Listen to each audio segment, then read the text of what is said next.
Os ofrecemos una pequeña historia que nos habla de una grandeza, la grandeza de la Grecia clásica. Esa Grecia que en el siglo V a.C. dio tanto que hablar y generó tantos artistas, tantos intelectuales, tantas genialidades. Y hay un caso en especial, el de Sófocles. Qué gran dramaturgo, qué gran talento. ¿Y cuántos enemigos contrajo? Bueno, como cualquier ser peculiar, como cualquier ser descollante en su época, pues siempre la envidia, siempre la desidia, siempre el contubernio se ceba a su alrededor. Sófocles fue muy longevo, como digo, un gran dramaturgo, componente de una terna inolvidable, la de Eurípides, la de Esquilo y él mismo. Esos tres dramaturgos asombraron al mundo. Nacido en 491 a.C., vivió hasta el 406 a.C., vivió muchos años y asistió al siglo prodigioso de la Grecia clásica, de la Grecia antigua. En ese contexto de guerras médicas, en el que los persas querían dominar a toda costa, a ultranza, no solo las ciudades-estados griegas de Anatolia, sino también la propia península helena. Aquel siglo en el que la fortaleza de Esparta siempre amenazaba a la refinada Atenas.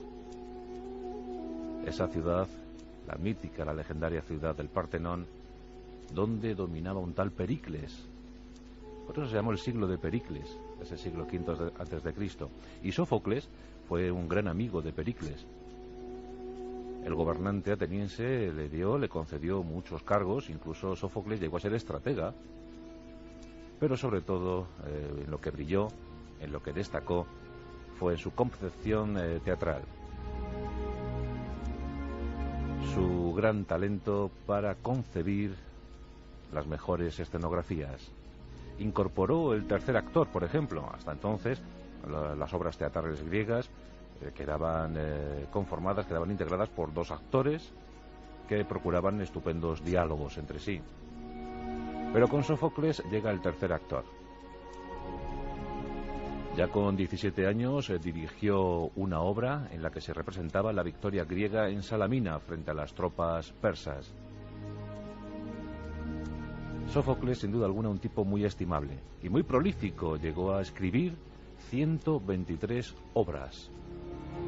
Por desgracia, de esas 123, tan solo han llegado a nuestros días 7. Pero suficientes para aceptar que Sófocles fue uno de los grandes. Edipo Rey, Edipo en Colonia, Antígona, Electra. Grandes títulos que, como digo, hoy en día, ya en el siglo XXI, son obras que se siguen representando. Por ejemplo, en el Teatro Romano de Mérida, aquí en nuestro país, no pocas veces habremos asistido a una representación de Sófocles. Edipo Rey y Electra yo creo que se llevan la palma, Antígona también. Bueno, pero a pesar de esta evidente genialidad, de este buen hacer teatral, Sófocles tuvo numerosísimos críticos, numerosísimos detractores, acérrimos enemigos que llegaban a sus obras cuando se estrenaban para abuchear, para elevar su voz, para proclamar que aquello era una bazofia. Sin duda alguna la envidia, los recelos les movían. Pero Sófocles, que era un hombre de refinada educación, un hombre de talante exquisito, muy educado, siempre tenía una buena frase para parar el ímpetu, el ardor de sus enemigos. Por ejemplo, cada vez que estrenaba, pues venían los críticos y decían: Sófocles concibe personajes masculinos demasiado perfectos. Y el buen dramaturgo ante esto espetaba: yo les creo tal y como deberían ser.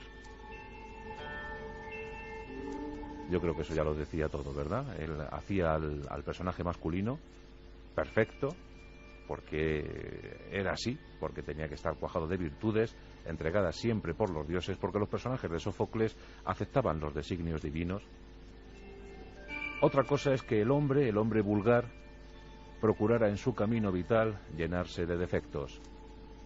Sófocles no, Sófocles escribía como se tenía que escribir. Había muchos jóvenes poetas con la insolencia propia de su edad que querían o se pensaban mejores que Sófocles, el gran maestro. Y uno de ellos llamaba la atención, se llamaba Alcesto, era muy joven, y él mismo decía a aquel que le quisiera escuchar que era mucho mejor, que estaba más cualificado que Sófocles, que su técnica era más depurada que la del gran magíster.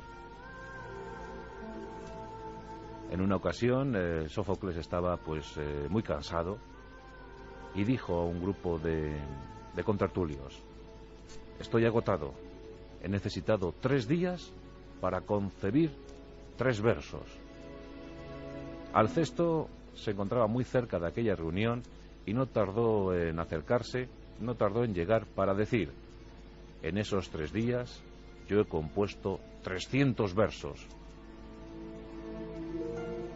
La gente murmuró, la gente se puso a la defensiva y esperó de inmediato una respuesta de Sófocles. Y esta, la verdad es que llegó con presteza. El viejo maestro, aquel que ya todo lo sabía por la veteranía, por la edad, miró al bravucón y le dijo: lo creo que tú hayas podido componer 300 versos en 3 días, pero a decir verdad, tus versos desaparecerán en esos 3 días, mientras que los míos serán eternos. Los reunidos en aquella sala asintieron, conscientes de que el gran maestro había elaborado una gran verdad, había contado una gran verdad. Y es que aunque se trabaje mucho en poco tiempo, no siempre el resultado es bueno o exquisito o depurado. Y a veces, aunque tardes en concebir una obra, en crear una gran obra de arte, pues a veces la espera merece la pena.